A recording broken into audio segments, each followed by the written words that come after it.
Hello and welcome back to the channel. Today we're playing Crazyhouse chess, where pieces can be placed back onto the board. My goal is to win one game. Let's get started with game number one. Alright, game number one, holy cow. We get the white pieces against a basically 2200 rated opponent. I think we had knight to f6 pre-moved there. I'm going to imagine they want to play to e4 or possibly g4 if I somehow block this off, sack on f2, and have a very dynamic game. So I'm going to play queen to f3, defending e4, still defending g4, and potentially looking for e5, targeting f7 in some future. All right, we get knight to c6, probably looking for knight d4. I guess I could play knight e2. That feels super passive, though. I could play e5, but they could just take. Now, the idea, I believe, is to expose the king and then just drop pieces until you've eventually, hopefully, checkmated your opponent. I'm going to start with bishop c4, I actually think. I don't really want to just play defensive. Okay, now I'll play knight e2 and cover that square. We do get d5, which is super aggressive. I will take. Now we each have a pawn that we can place back onto any empty square on the board. I'm going to play bishop b5 and pin the knight. Had I played back, I guess they could have placed the pawn with e4 as well. I didn't even think of that. But I was concerned about knight to e5 with this fork. We get pawn to e4. It's also not escaped me that they play very fast. They do take back. Obviously, we have to move the queen out of the way somewhere. I guess c3 makes the most sense, targeting c6. Again, we just kind of want to look for weaknesses in their position and hopefully put them in an uncomfortable situation to deal with. Bishop d7 just seems inherently really passive, which is good for us. Let's go d3. I'd like to get this bishop developed at some point as well. Yeah, bishop to e7. We'll play bishop g5 anyways. It's not a pin, but trades are always interesting because they allow you to place pieces back onto the board. We'll go ahead and take back. Now I have two pawns and a knight that I can place. The opponent has been very aggressive about placing pieces, which from a defensive standpoint I'm sure is fine, but it doesn't leave them a lot of options later. They only have one pawn to play with right now. All right, pawn to g6, and I think they're just going to go with a defensive strategy, so I think I can ease up a little bit. I'm just going to go ahead and castle. They've castled as well, and now it's kind of my job to figure out how to get deeper into this position. I'd imagine starting with a pawn on h6 makes a lot of sense. Now targeting g7, which is instantly plugged back up by the opponent. If I take back, the king takes. I don't really know if that's advantageous for me. I think I have to take a step back there. So we'll play bishop g5 and get bishop g4 in response. I guess we'll just move out of the way. Again, they don't really have counterattacking ideas. They've already used up all of their pieces. So I don't think I'm in a rush of any kind. Just kind of developing my pieces and, putting a little more pressure on their position. Rook shuffles over. I am, however, much lower on time. We'll see if they bite. See if they sack this bishop for two pawns. No, they do move back. I will take. I'm trying to sort of hoard pieces, since I do eventually plan on attacking the opponent, even though I haven't done anything about it yet. And I just realized I think I missed a free pawn here. I mean, they had this in response, but that just looks kind of, I don't know, uncomfortable for the opponent. So yeah, I do eventually plan on attacking the opponent, right? They defend the pawn by pushing it forward. Bishop covers it now. Maybe knight to e5. Maybe f7 can be a problem for them. Especially if they, especially if they push this pawn, right? Because this diagonal comes into play all of a sudden. I'll play queen c4. They could just plug it up right away, which is fine. I'll shuffle out of the way. But if they don't, that's really uncomfortable. Whoa! Why are they allowing this? Check? Wait, this isn't like completely winning somehow? It feels like I should be able to like drop a knight or something and let all heck rain down on them. What if I just play bishop here? They can't really take because I can drop a pawn with mate. I will say this is one thing I love about this variant is that you can play hyper aggressive like this, and any sort of movement by the opponent, in this case dropping a pawn drops mate, is a problem for them. Now rook shuffles out of the way. Again, if I just move this queen out of the way and get time to drop the knight, it's mate, but I don't imagine my opponent's going to facilitate that. So question is what to do. Oh, and I'm super low on time. I'm going to play knight f3, reinforcing this knight and maybe looking for knight g5. I guess I've left this bishop hanging as well, which they immediately capitalize on. Oh goodness, am I totally fumbling this? Let's go here, and then I'm targeting the knight after the queen has to move off this diagonal. Oh, but she could just move to the file. Oh, that's not good. I think I am fumbling this. Again, this variant opens the door for very aggressive play, but it does demand some sort of precision. Okay, that's a queen. I do recognize a queen when I see it. Target the bishop. Is there any increment? Yeah, I'm playing 3-2. So there's still hope here. They have two knights and a pawn they can place, so they're not low on defensive resources. And I think they're trying to muster up a counterattack. But I'm kind of hoping if I sacrifice enough, eventually mate will materialize. Just a super concrete way to go about this. Play aggressive and hope that mate materializes. Nice. All right, we're definitely going to sacrifice. I guess I can go ahead and take back. They do, in fact, take. I think I can just sack, though. Right, if they take back, I drop with mate. And if they don't, then I'm just looking to drop a knight myself, which they do first. I wonder if I can just run and be fine. Oh, they're going to force me to take. Is that a problem, though? Oh, I have 8 seconds. I really don't have time to calculate this. We're going to just try to weather this storm as best we can. Keep placing with check. I'm just going to sack everything. Yeah, I'm just going to keep... Oh, I'll move back to F1 here so they don't have any more checks. I mean, they can place a pawn, but... Oh, but nothing. They can promote as well. Okay, we run. We run valiantly, please. I just have to get away from here. I just have to escape. 13 seconds on the clock as well. If they place it anywhere but D2, I think I'm okay. Yep, but there it comes on D2. Here, and then I have to, like, sacrifice. Go here. I'm getting very much cornered, and they have a very comfortable initiative as well. Oh, they do take back. Wow, why would they do that? Okay, check. King moves up. Check again. Queen takes. Oh, interesting. Oh, man. This? Ah, but they have a queen they can place now, so they're probably totally fine. I mean, here's the thing. I have all of these pieces, but I have no way to reclaim the initiative. So since I'm not the one attacking, these are kind of just sitting ducks. Unless they give up the initiative again somehow, but I think it's going to require I give up a lot of material in exchange, yeah. Oh, 4 seconds. Nice. Let's do this. Okay, check. Check again. I mean, it's all loosey-goosey, but I'm kind of hoping that something appears. Oh, goodness. 2 seconds on the clock. Not good. Not good. That's definitely not good. Yeah, knight here draws the king out, but they moved back to the side. Yeah, but we're so low on material that I don't know how we're going to survive this. Oh, goodness. Okay, here comes the king. The brave king, tied with a pawn for being the most advanced piece on the board. That's usually where you want your king to be. Super advanced on the board. Okay, we'll try to go for this knight. That doesn't really do much, though, because they can just take. And then there's promotion here. And they have so many pieces anyways, yeah. Well played by the opponent. I think we had them at some point there, but we played really slow. I didn't have time to say, let's move on to game number 2. But I did immediately accept the rematch because I feel like we had a really fun game there. All right, let's go D5 this time. We can either open up the position or we can close it. They've clearly elected to close it.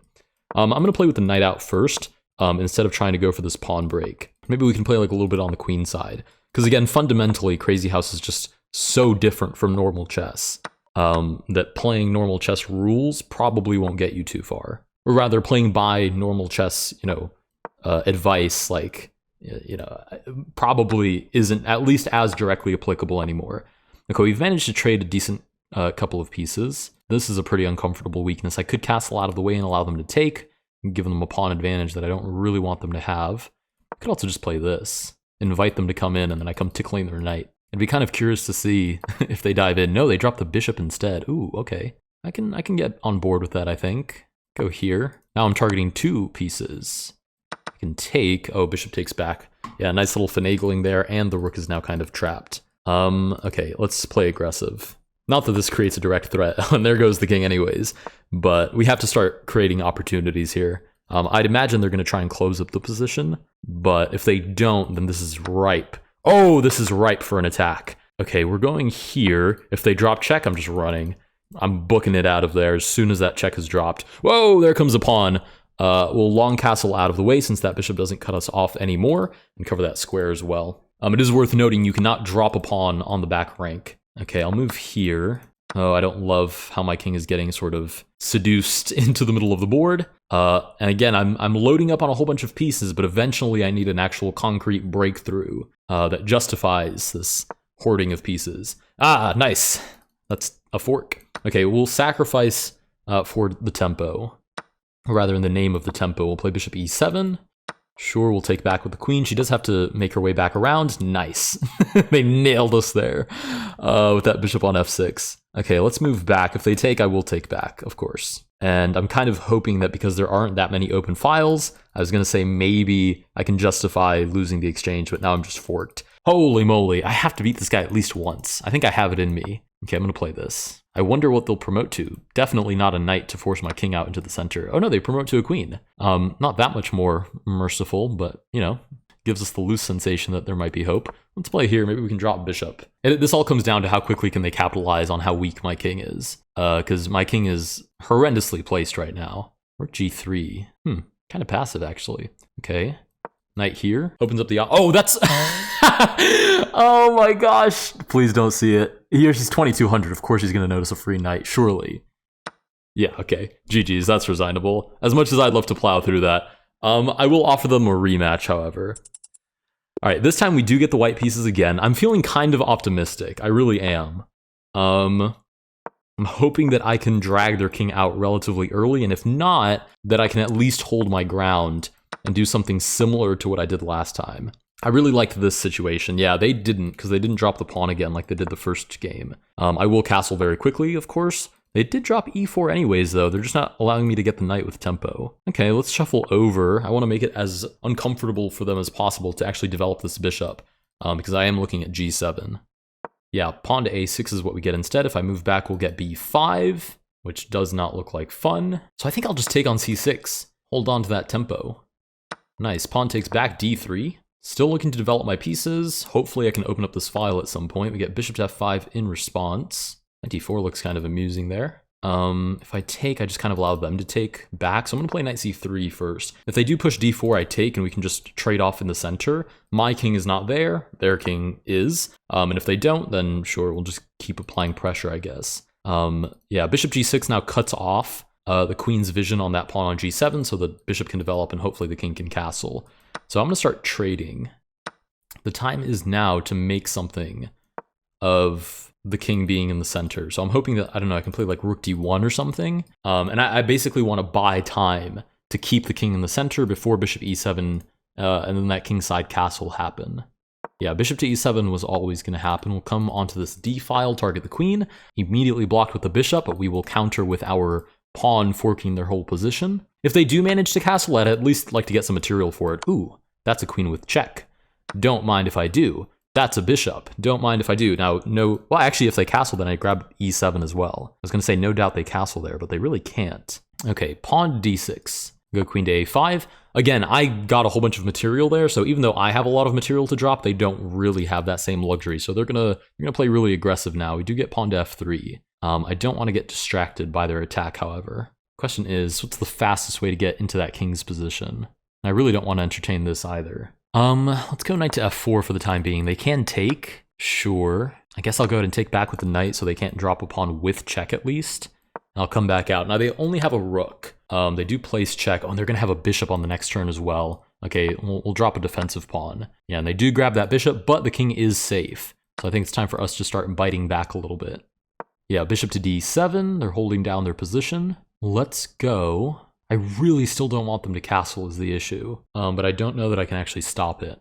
Let's take this bishop. Start hoarding some more pieces. Ah, they take with the rook to open this up. That's not great. I wonder if I can drop this pawn, and if they take, maybe the back rank will be kind of weak.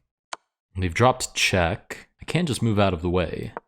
Yeah, they do in fact take with the rook. The question is, how do I take advantage of this? Oh wait, why can't I just take here? Oh, because they dropped the pawn with check. Ooh, yeah, this king is so well defended. Holy cow, I've done really not a lot of damage here. Okay, holy cow, this is not great. Let's drop the knight defending g2, I guess.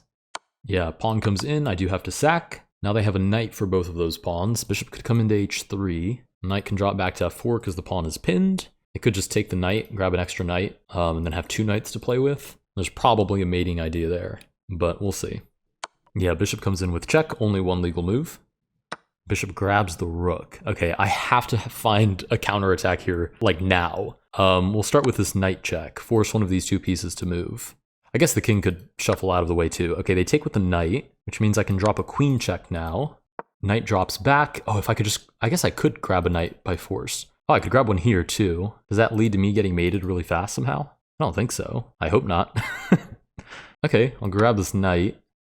They do in fact take back. Ooh, eyes peeled, eyes peeled. Okay, I think I have to sack here because I don't see another way to continue this without some sort of sacrifice. I think I get mated otherwise. Or I could play this and just play defense for just a couple of moves here. If this somehow works by some miracle, that would be amazing. I do also only have 13 seconds to pull this off. I have to go back here so I can still block that mating idea, because they can drop rook with checkmate. Yeah, I'll move back. Knights are really pesky in this variant, because you can never place a piece and drop. Oh, and block a knight. Oh, super well played by the opponent. I'm going to offer them another pesky rematch, but if they don't accept it, I wouldn't blame them. Okay, cool.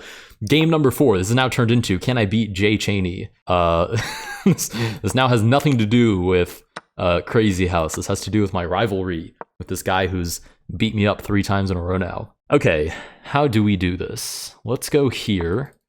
Start centralizing some pieces. Let's go queen to a5, play a little dynamic. Sure, bishop g4. I just want to play super aggressive. I don't even know if that's to my particular advantage. I just want to, because I feel like I need that in my system right now. I need this level of aggression. Nice, and that's where it's going to lead me, straight into, into the mouth of these tactics that I did not see. I'm assuming they're going to take the bishop, but the knight is a little more favorable in this variant, but it would also give me the chance to take back and open a file. Wow, they do neither because the fork remains either way. Interesting. I guess they can do that, can't they? Very interesting. Okay, I'm going to take on f3, and then maybe I can get 2 pawns for my troubles. I am going to sack the bishop. I'll take back with the queen here. So I have 2 pawns for my lost piece. Of course, I'm going to take back with a pawn of my own. I want a counterattack to appear at some point, I hope. Bishop c6, targets d7. I'm going to block with a pawn here. Knight comes in with check. Awesome. I was hoping that knight would come and pay me a visit. And I was, of course, hoping the bishop would support it in its ventures. Okay, now I have to move out of the way. So they have committed a lot of their pieces, but they have no shortage, I think, of, comfortable attacking ideas here. So, how do I justify this situation that I've found myself in? Tough. Queen over, but that allows knight d5 dropping in with check because of this pin. King d8, I mean, maybe I live to see another day there. Yeah, there comes the knight. King d8 is my only hope here. They could sacrifice with check. Oh, they can place the pawn with checkmate. Oh my gosh, they're playing so above my pay grade. Okay. Oh, they say GG's in chat. Well played, GG's. I'm gonna say GG's, amazing, haha, because they really did play freaking amazing. All right, this is now game number 5. We've now been paired down instead of really far up. So hopefully we can play into some really aggressive ideas here, and I can actually land some blows. Very well played by that last opponent. I mean, if by some miracle you end up watching this video, GG's. That was a masterclass on how to befuddle a London system player. All right, here comes the knight. Of course, if they give me the chance, I'll sack on the next turn, and we'll just play some really aggressive chess. Nice, because why not? We'll sack with check, and I actually think that's premature as well. But you know, we're ready to let some fists fly in this game. Play d4, sort of discover defending the square on g5, so we can play check, and now the bishop sees it because we've gotten that pawn out of the way. Whoa, they allow us to grab a queen. That'll come in handy in a sec, I think. And in a second, I'd love to get my king out of the way, and then just, something like queen f3 is probably plenty to start packing up this opponent, I think. The only issue will be that they have a whole bunch of pieces they can play defensively. With any luck, they'll overcommit it early, but if they don't, then we'll have to figure out how to break through that, even though we do have that queen to our advantage. Also, I've just realized their username is Tony. Yup, great username. I approve. It's IWC approved. I'm also trying to eat Skittles as I play, and I've just figured out that's not super conducive to commentary. Okay, bishop to a6 targets the rook. We will ignore danger levels and target the king instead. Maybe they'll play something we can shuffle over. There comes the king. Whoa, that's a brave king, and the problem is that it now allows contact checks or checks that are only 1 square away, which means that if anything is placed to block it, then I can just take it. So now that we're nice and cozy with the king, we should just have, checkmate. Nice. Okay, with that, we actually win the game. I still don't feel that I have filled the void created by my first opponent, where he just cleared me out. What was it, like 4 or 5 games in a row? So I must get more revenge. We'll play knight to f3. This is a higher rated opponent than the last one, but much closer to our own rating still. All right. And now they will play a6 and blunder 4 move mate. No. Here comes the queen to f6. Knight d5 here looks like so much fun looking at c7, so we'll play it. Knight d5, if they do take, I can't really take with tempo because the king shuffles over, and then I have to worry about taking back the queen and my knight is hanging. But it looks like fun. Go ahead and take back. They have a queen to play with. We have a queen to play with. Bishop is still looking at f7. Knight now targets c7. Hopefully this opens the door to us having the initiative. Okay, I think I can just shuffle over because they now have a queen to work with, but I don't think there's any final blow that can be delivered here. Right, because there's no square near my king where the knight and the queen can work together to cause me a headache, which I imagine is their intended purpose. We do get bishop to d6. I'd kind of like to place the queen and then have like a discovered check where the bishop is unleashed working with the queen on f7. So we'll do exactly that. And I don't have to worry about this pawn moving out of the way and bothering my queen with the bishop behind it, because it's now blocked in by its own piece. Right, we get knight to h6, which does kind of nullify the threat. I can't really sacrifice now that f7 is defended, but I can take a free knight, so I will indulge in my free piece. Ooh, okay, they castle out of the way. Play rook g1. It's a little scary because now the pieces that I want to attack with, and the squares they have to move through are very near to my king. So obviously I want to attack with the rook, and it moves through a bunch of squares near my king, which means these have to stay open. So if they ever get pieces they can drop on these squares and cause me problems with, you know, that's all them. that's for them to do. But if they don't, then I have a great semi-open file here to play with. Knight is hanging because the g7 pawn is pinned. Knight also could go to f6. Just a lot of really good attacking ideas here. Whoa, double check. Wait a second. Hey. I don't think I can turn down double check, even if taking the knight was better. I just don't have it in me. I'm too weak. I have to accept double check when it's on the board. Yeah, which is cool because then the king has to move out of the way. They can't place and block, although they only have a queen they could place anyways. Okay, what about pawn to f7, right? If they take, I can take with the queen here, and that looks like a good time, not to mention they would be getting a knight, but all the squares that are a knight's distance away from my king are defended or obstructed. So giving them this knight in exchange for their own to open up their position is 100% to my advantage. All right, there goes the last piece that they could place. Placing the queen on f4. Surely there's something here for me. What about knight g8? Takes I could promote. I'm sure they would sack. I would have a knight that I could place by them though, which would be mate. Wow, that's disgusting. If this works, that might fill the void, a little Smothers mate. That might do it for me. That might be nice. Right, because the idea is they would take my knight, I would take back, which means now I have a knight that I can place. Of course, I would take back with a queen when I promote, so the rook has to take me back. But with this knight moving out of the way, this h7 pawn is newly pinned, which means the king is now smothered, and g6 is undefended, which means that knight that I captured, I can place it and give a glorious checkmate. Now that all hinges on them capturing on g8, which they don't have to do. But if they don't, I'd imagine this looks pretty annoying for them anyways. I mean, it would be even better. Oh, wow, I just realized if they take, I can actually immediately place the knight with mate. I don't have to do all that promotion stuff. All right, and with that, we do win with a funky little smothered mate. I will admit that made me feel 10 times better. Anyways, if you guys did enjoy this video, please consider liking and subscribing. Thank you so much to everybody that played. If you do see this video, which I've now found out through DMs is a very non-zero chance, shout out, thanks for playing, and I will see you guys in the next one.